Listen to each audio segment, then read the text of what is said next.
Bonjour les amis, c'est Oli le Belge. Grosse moto cette semaine. Vous allez me dire comme d'habitude, après la Goldwing, après la GS, on est sur le Niken GT et non pas le Niken. Et puis je me suis rendu compte cette fois, comme on a eu l'occasion de rouler plus d'une semaine avec, on a eu vraiment l'occasion de parler de cette moto avec d'autres motards. Alors c'est une moto qui est méconnue, mal connue, mal jugée, et en fait je pense que on peut le dire, Yamaha s'est un petit peu trompé de cible, je pense, lorsqu'ils ont sorti la première année cette moto, puisqu'ils ont fait passer cette moto un petit peu comme une moto pour motards retrouvant, après un certain âge, retrouvant la moto, etc. Non, ce n'est absolument pas ça.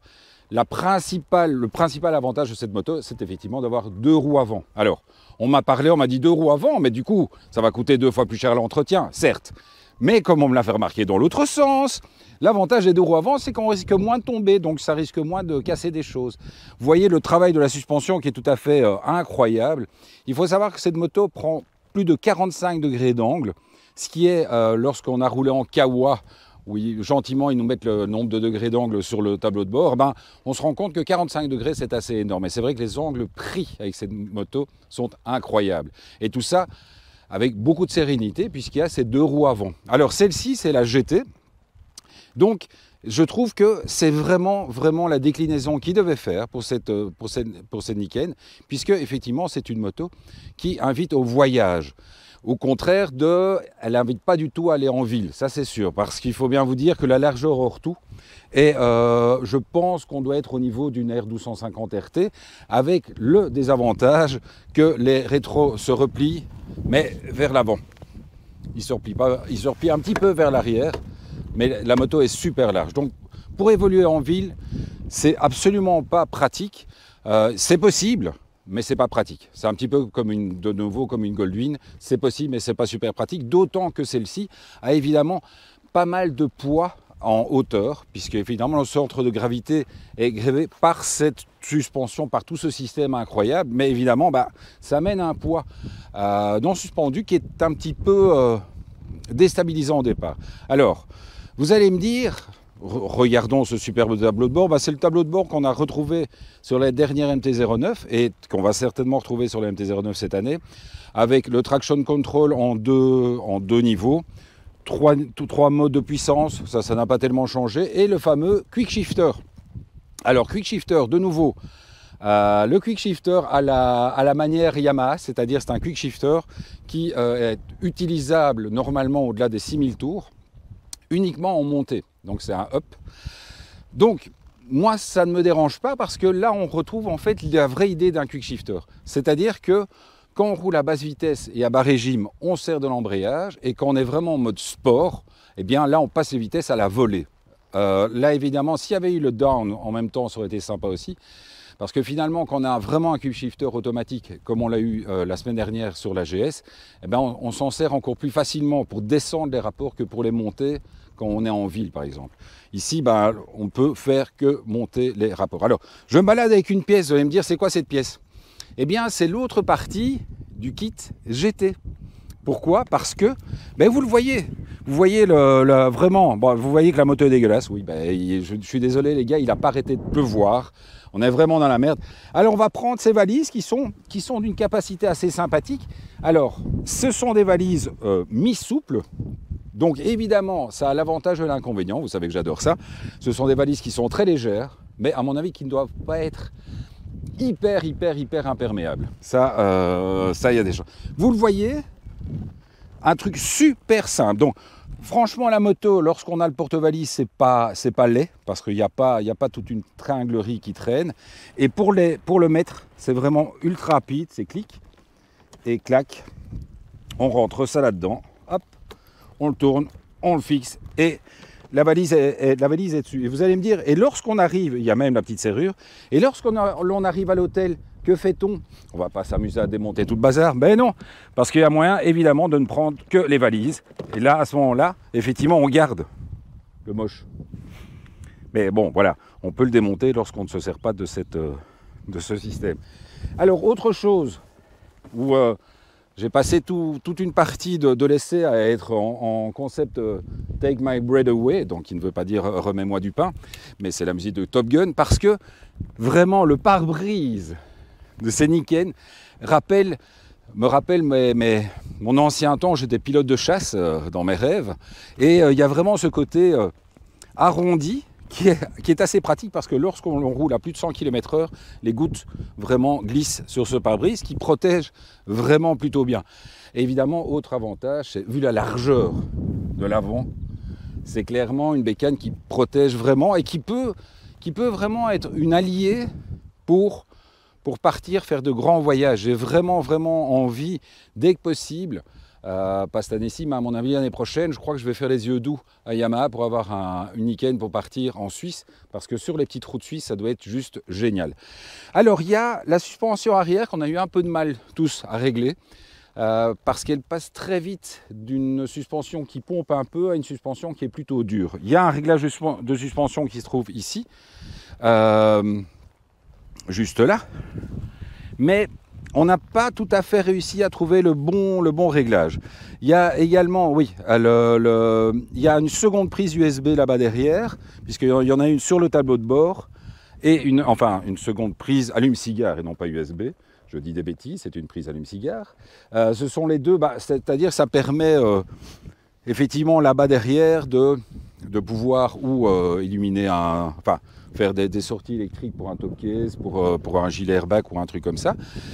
Il y a vraiment une selle passager avec la petite surpiqûre rouge qui a l'air plutôt vachement confort, avec l'avantage d'avoir un passager qui est largement au-dessus du pilote. C'est toujours assez pratique lorsqu'on part en voyage, ça permet quand même aux passagers d'éviter de s'endormir. Par contre, il est certain que au niveau, Gilles vient de vous le montrer, au niveau de la protection pour la pluie, c'est pas le délire total. C'est un peu mieux que sur une 09, mais c'est pas le délire total. Alors justement, on retrouve évidemment le CP3 de 115 chevaux de la MT-09. Il doit évidemment, dès le départ, emmener 70 kg en plus que par rapport à la MT-09. Donc 70 kg pour nos amis français. Donc on le ressent un petit peu à l'accélération, parce que le moteur est tout aussi rageur, mais il doit quand même transporter ces 70 kg en plus le poids qu'il y a sur l'avant. Donc c'est une moto où on peut vraiment tirer dedans sans aucun souci. Elle ne risque pas de monter en wheeling. Enfin, à mon avis, il doit avoir moyen de monter en wheeling, mais nous, en tout cas, on n'a pas réussi à le faire. Et ce qui est assez surprenant, c'est pas vraiment déstabilisant, c'est surprenant. C'est quelque chose qui arrive petit à petit, mais c'est une moto qui a tendance évidemment à avoir ce train avant tellement stable qu'on risque plus de partir en glisse de l'arrière. Alors c'est vraiment spectaculaire. Je crois que c'est aussi la mise en confiance de l'avant qui fait qu'on a tendance à plus tirer dedans et plus vraiment se lâcher, faire confiance à l'anti-patinage et vraiment attaquer sans arrière-pensée. J'y ai pensé, je m'en suis rendu compte hier, j'étais sous la pluie. Et j'ai fait 2 ronds-points, je vais dire pratiquement à la vitesse que je ferais sur le sec avec une moto à 2 roues. Alors justement, pour terminer sur ce chapitre des 3 roues, l'autre mauvaise compréhension de la part des motards, c'est que tout le monde considère que c'est comme un scooter. C'est quelque chose qui tient tout seul sur 3 roues. Non, pas du tout. C'est une vraie moto. D'ailleurs, il faut un permis moto. Et il n'y a pas de blocage de suspension pour le garder droit. Pourquoi? Parce que simplement, sur les scooters normaux, vous l'avez vu sur l'essai du Metropolis, eh bien, en fait, il y a un cadre entre les roues ici, devant. Et donc, ce cadre, à un moment donné, mécaniquement, il n'y a pas moyen de prendre plus d'angle pour les roues parce que les roues touchent le châssis. Alors qu'ici, la suspension est vraiment sur le dessus et ça permet aux 2 roues à travailler d'une manière complètement indépendante. Et c'est ça qui donne vraiment cette tenue de route hallucinante, quoi.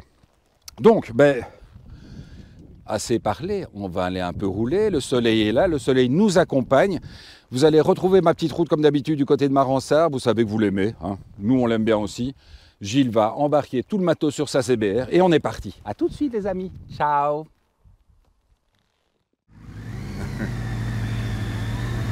Voilà, comme d'habitude, on se retrouve pour la seconde partie embarquée. Vous commencez à avoir l'habitude. Alors, évidemment, pas trop de chance. Parce que là, je viens de voir passer un très bel Unimog. Mais c'est pas le genre de camion qui va aller très vite. Donc, voilà. Vous regarderez le travail des suspensions en attendant. Moi, je dis c'est toujours comme ça qu'il faut faire. Donc ne pas oublier de mettre les pieds par terre. C'est pas parce que c'est 3 roues qu'il faut pas mettre les pieds par terre.